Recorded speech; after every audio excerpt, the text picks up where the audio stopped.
Acredito que você já tenha ouvido falar em Joaquim José da Silva Xavier.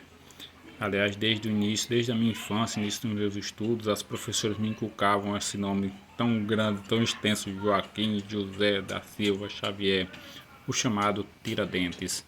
Aquela figura que parece com Jesus Cristo, roupão, barba, cabelos longos, que é apresentado no noticiário, simplesmente foi enforcado por estar defendendo de forma simples a independência do Brasil, tá certo?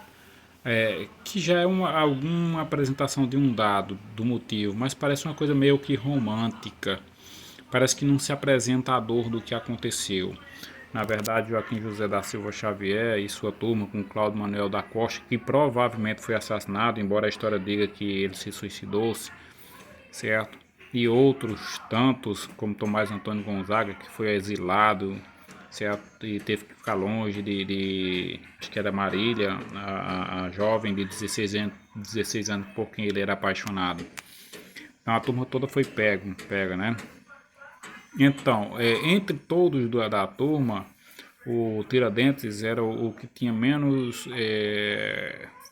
menor formação, tá certo? Mas ainda assim ele se declarou como o líder da turma.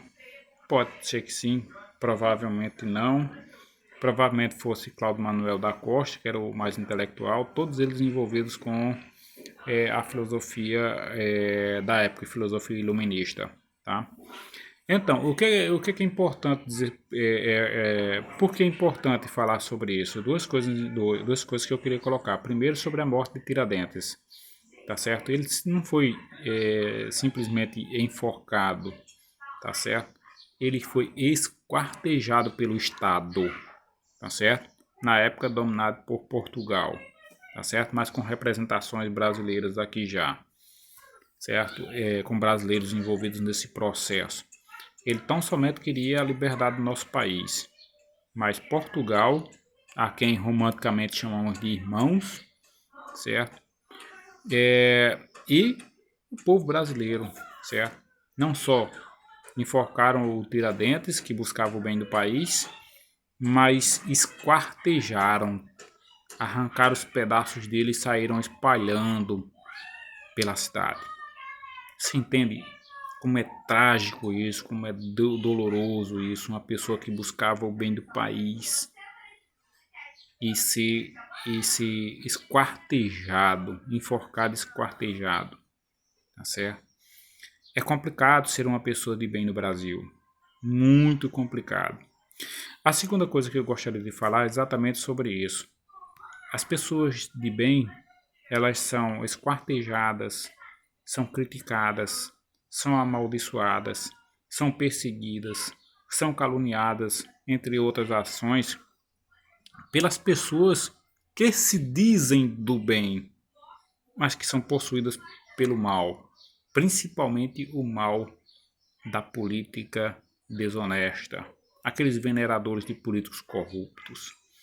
Então, no caso dos Inconfidentes, lá eles deram a vida pela liberdade do país, tá certo? Enquanto Portugal, a política portuguesa, sugava, extraía, de tal forma que existia na época em Ouro Preto, que na época chamado Vila Rica, existia uma quantidade de ouro que deveria ser extraída naquele período, num determinado período. Se não alcançasse aquela média, então o povo tinha que pagar a diferença com impostos, tá certo?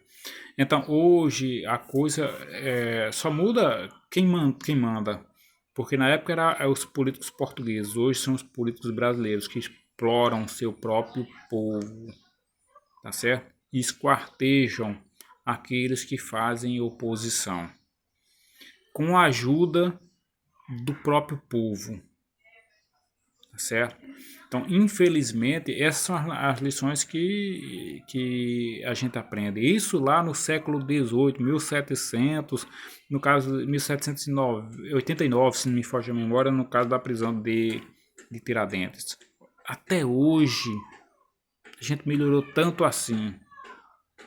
Será que nunca vamos mudar? Será que nunca seremos um país melhor? Porque potencial nós temos. Mas parece que o cérebro do brasileiro, menor que salário de professor. Abração, deixa aí teu comentário, dá o like, se gostou, compartilha com seus amigos, tá certo? E faça parte desse meu canal no YouTube, tá bom? Inscreva-se aí. Abração, tchau.